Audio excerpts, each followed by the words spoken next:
Au Canada, au moins un adolescent sur trois déclare être victime d'intimidation. Lorsque nous parlons d'intimidation, nous parlons d'une relation destructive, dans laquelle une personne ou un groupe de personnes détient un pouvoir sur une autre et agit de façon agressive et intentionnelle pour lui nuire. Cela se fait souvent à répétition. L'intimidation peut se produire en personne ou en ligne. Une personne a du pouvoir lorsqu'elle a la capacité d'agir d'une manière qui peut avoir un impact sur la vie des autres, que ce soit de manière positive ou négative. Le pouvoir est lié à des facteurs comme le statut social et la popularité. Les jeunes intimident les autres afin d'acquérir du pouvoir. Aujourd'hui, nous allons parler davantage de la dynamique du pouvoir qui nous aide à comprendre l'intimidation. L'intimidation peut prendre de nombreuses formes, physiques, verbales, sociales ou cybernétiques. Intimidation physique, frapper quelqu'un par exemple. Intimidation verbale, injurier quelqu'un par exemple. Intimidation sociale, exclure une personne d'un groupe par exemple. Cyberintimidation, partager des photos privées d'une personne sur Internet sans sa permission par exemple. Les jeunes victimes d'intimidation sont plus susceptibles de connaître des difficultés mentales, physiques, scolaires et sociales. Ils sont également plus susceptibles de subir d'autres types de préjudices plus tard dans leur vie, comme la violence dans les fréquentations ou l'intimidation sexuelle, que les jeunes qui n'en sont pas victimes. La violence dans les fréquentations implique un comportement agressif, menaçant ou manipulateur dans les relations amoureuses ou sexuelles des adolescents. L'intimidation sexuelle comprend des comportements comme les commentaires importuns, les attouchements ou l'intimidation. En outre, les jeunes intimidateurs sont plus susceptibles de consommer des drogues de manière malsaine ou de manquer l'école que les jeunes qui n'intimident pas les autres. Il existe de nombreux types d'intimidation, et tout le monde peut en être victime. Mais aujourd'hui, nous allons parler d'un type d'intimidation précis dont seules certaines personnes en sont victimes. Il s'agit de l'intimidation fondée sur l'identité, qui cible les personnes en fonction de leur identité. Les éléments de l'identité d'une personne peuvent inclure des caractéristiques comme le genre, l'orientation sexuelle, la race, l'origine ethnique, la nationalité, la corpulence, la classe sociale ou l'handicap. Bien sûr, ce ne sont pas les seuls facteurs de l'identité des personnes, ce sont que quelques exemples. De quelle manière avez-vous vu des gens se faire intimider? Est-ce que cette intimidation était fondée sur l'identité? Prenez quelques instants pour réfléchir à cette question, puis, en petit groupe, parlez d'exemples d'intimidation fondée sur l'identité que vous avez vus dans une série ou un film. Qui en était victime et pourquoi? Dans vos conversations, vous avez peut-être évoqué le fait que les jeunes victimes d'intimidation, en raison de certaines parties de leur identité, ont un statut social inférieur ou sont moins populaires que les jeunes qui les intimident. Mais pourquoi ces différences de pouvoir qui conduisent à l'intimidation fondée sur l'identité existent-elles? Pour le comprendre, il faut faire un retour en arrière et regarder l'histoire du Canada. Dans l'histoire du Canada, les hommes blancs et physiquement aptes ont reçu le plus de pouvoir. Pour cette raison, certains groupes de personnes ont été bien traités et d'autres ont été injustement traités. Les personnes traitées injustement sont stigmatisées parce que la société les considère comme différentes. La stigmatisation est la discrimination à l'encontre de personnes sur la base de caractéristiques qui les rendent différentes des autres personnes appartenant au groupe dominant de la société. Par exemple, la société nous dit dès la naissance qu'il est normal d'être capable de marcher d'une certaine manière, sans aucune aide. Si une personne souffre d'un handicap affectant sa capacité à se déplacer et qu'elle utilise un dispositif tel qu'un fauteuil roulant ou une canne pour se déplacer, elle est donc considérée comme différente et fait l'objet de stigmatisation. En conséquence, les personnes handicapées sont exclues de nombreux contextes sociaux et leurs besoins sont ignorés dans de nombreux espaces physiques, comme en témoignent les restaurants et les magasins qui ne disposent pas de rampes d'accès ou d'espaces adaptés aux fauteuils roulants. Mais tout le monde a le droit d'être traité correctement et avec respect. Cela s'applique également aux relations, ce qui signifie que les enfants et les jeunes ont le droit de ne pas être victimes d'intimidation. Alors, comment utiliser les connaissances sur la stigmatisation et la discrimination pour prévenir l'intimidation fondée sur l'identité et veiller à ce que tout le monde soit bien traité? La première étape consiste à identifier ce que la société nous a dit à propos de qui devait être bien traité et qui devait être maltraité, et pourquoi. Cela nous aidera à mieux comprendre qui a continué à être traité injustement simplement en raison de son appartenance à un groupe. En petits groupes, remplissez cette fiche d'exercice. Réfléchissez aux groupes que la société a bien traités et à ceux qu'elle a injustement traités. Il est important de réfléchir aux raisons pour lesquelles certains groupes ont été traités injustement par la société. Il est important de comprendre qui est bien traité et qui est traité injustement, car cela nous aide à voir d'où viennent la discrimination et la stigmatisation, ce qui est important pour reconnaître les racines de l'intimidation fondée sur l'identité.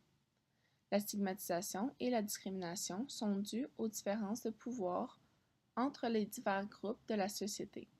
Ces différences de pouvoir sont fondées sur des croyances et des systèmes sociaux nuisibles et non sur des capacités individuelles. En réfléchissant davantage au pouvoir, lorsque quelqu'un est traité injustement simplement parce qu'il appartient à un certain groupe, nous parlons en fait d'un phénomène appelé oppression.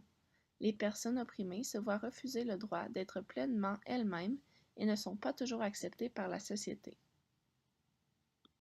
Lorsque nous nous demandons qui n'a pas été traité injustement en raison de son identité, nous pensons en fait à ce que l'on appelle les privilèges. Une personne bénéficie de privilèges lorsqu'elle n'est pas confrontée à des inconvénients du fait de son appartenance à un certain groupe. Les personnes appartenant à des groupes privilégiés sont généralement mieux traitées que les autres et sont généralement mieux acceptées par la société. Par exemple, les Blancs peuvent habituellement conduire dans un quartier riche sans se faire arrêter par la police parce qu'ils ne semblent pas suspects dans ce contexte. Et ils peuvent déambuler dans un magasin sans être suivis par un employé qui pense qu'ils vont voler quelque chose. C'est un privilège de ne jamais avoir à faire l'expérience de ce qu'on appelle le profilage racial. Comme nous venons de l'identifier dans l'activité, certains groupes ont reçu des privilèges tandis que d'autres groupes ont été opprimés au fil du temps. Lorsque cela se produit, cela continue à créer des différences de pouvoir entre les groupes de personnes. Ceux qui ont plus de privilèges continuent à avoir plus de pouvoir et ceux qui sont opprimés continuent à en avoir moins. Comprendre les différences de pouvoir peut nous aider à comprendre l'intimidation fondée sur l'identité, car celles-ci sont enracinées dans le pouvoir. Les différences de pouvoir fondées sur le genre, la race, l'origine ethnique, l'orientation sexuelle et l'handicap, entre autres, ont été créées par ceux qui détiennent le pouvoir dans la société, en opprimant certains groupes et en privilégiant d'autres au fil du temps. Les déséquilibres de pouvoir dans la société, au sens large, sont alors une cause profonde, c'est-à-dire qu'ils servent de fondement au comportement de ceux qui sont victimes d'intimidation et de ceux qui la perpètrent. Toutes les personnes qui ont des privilèges ne perpètrent pas de l'intimidation fondée sur l'identité. Et toutes les personnes qui s'identifient à un groupe ayant subi une oppression n'en seront pas nécessairement victimes. Mais toutes les personnes ayant subi de l'intimidation fondée sur l'identité font partie d'un groupe ayant subi une oppression. Ainsi, la société joue un rôle dans le fait de savoir qui est le plus susceptible d'être victime d'intimidation et qui est le plus susceptible d'en être protégé. Cependant, les différences de pouvoir font que les personnes opprimées sont plus susceptibles d'être victimes d'intimidation fondée sur l'identité. Ainsi, l'intimidation fondée sur l'identité ne consiste pas seulement à cibler un individu. Elle englobe également les attitudes négatives que les gens peuvent avoir à l'égard d'un groupe auquel ils s'identifient. Ces attitudes sont acquises au fil du temps en vivant dans une société où le pouvoir est utilisé pour privilégier certains et en opprimer beaucoup d'autres.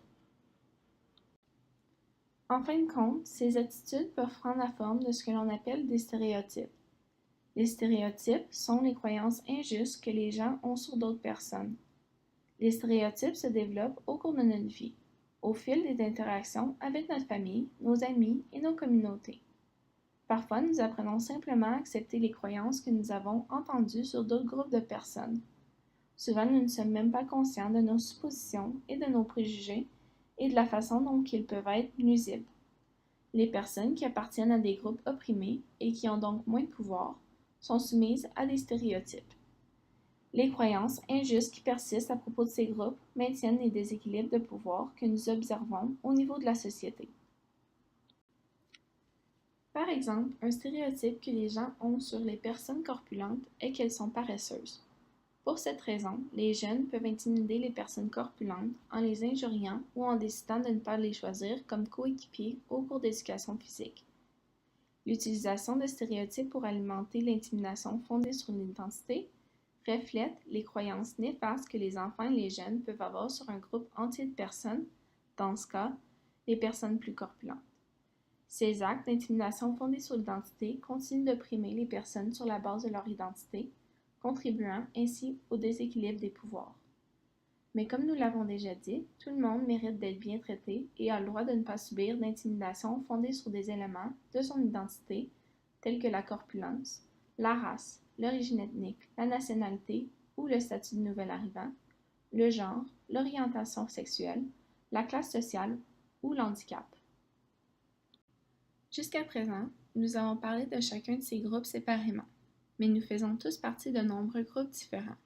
Chacune de ces identités de groupe influence la façon dont les gens se déplacent dans le monde.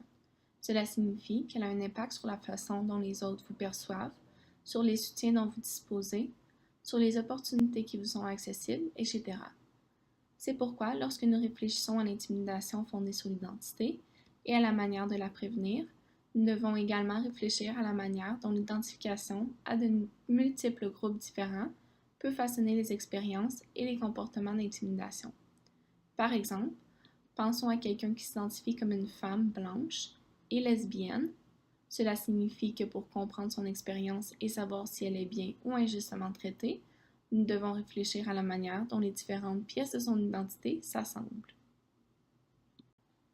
Elle a pu subir une oppression parce qu'elle est une femme et parce qu'elle est lesbienne. Cependant, elle n'a pas subi d'oppression fondée sur sa race parce qu'elle est blanche et qu'elle vit au Canada.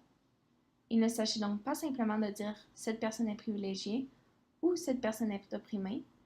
Nous devons plutôt réfléchir à l'impact des différentes identités d'une personne sur ses expériences. Ce concept s'appuie sur une théorie plus large appelée l'intersectionnalité, élaborée par des universitaires noirs et latino-américaines. Il est important de comprendre que les personnes qui subissent une oppression due à plusieurs éléments de leur identité sont plus exposées à l'intimidation. Par exemple, pensez à Ryan, une lesbienne qui n'est pas blanche, comme dans le dernier exemple, mais latino-américaine. Elle est victime d'homophobie en raison de son identité lesbienne, de sexisme parce que c'est une femme, et de racisme parce qu'elle est latino-américaine et qu'elle vit au Canada. À quoi peut ressembler l'expérience d'homophobie, de sexisme et de racisme pour Ryan? En d'autres termes, à quel stéréotype ou stigmate Ryan peut-elle être confrontée? Pour bien comprendre l'expérience de Ryan, nous ne pouvons pas considérer l'homophobie, le sexisme et le racisme comme des éléments séparés. Nous devons plutôt réfléchir à la manière dont ceux-ci s'imbriquent les uns dans les autres. Autrement dit, nous ne pouvons pas nous contenter de penser à son expérience en tant que lesbienne, latino-américaine et femme. Nous devons plutôt réfléchir à son expérience en tant que lesbienne, latino-américaine. Réfléchissons-y un peu. Nous avons discuté des 3 formes d'oppression que Ryan subit parce que 3 éléments de son identité la rendent différente des groupes majoritaires. Mais ces identités interagissent également pour signifier que ses expériences en tant que lesbienne latino-américaine sont uniques et qu'elle a encore moins de pouvoir qu'une lesbienne blanche ou un garçon latino-américain. Par exemple, les séries, les films et les chansons ont à maintes reprises stéréotypé les latino-américaines comme des femmes portant des vêtements moulants, ayant un caractère explosif et travaillant souvent comme femmes de ménage. Pour cette raison, Ryan est plus susceptible d'être intimidée pour ce qu'elle porte. Il s'agit d'un type unique d'intimidation fondée sur l'identité que Ryan peut subir, mais qu'un garçon latino-américain ou une lesbienne blanche ne subirait probablement pas.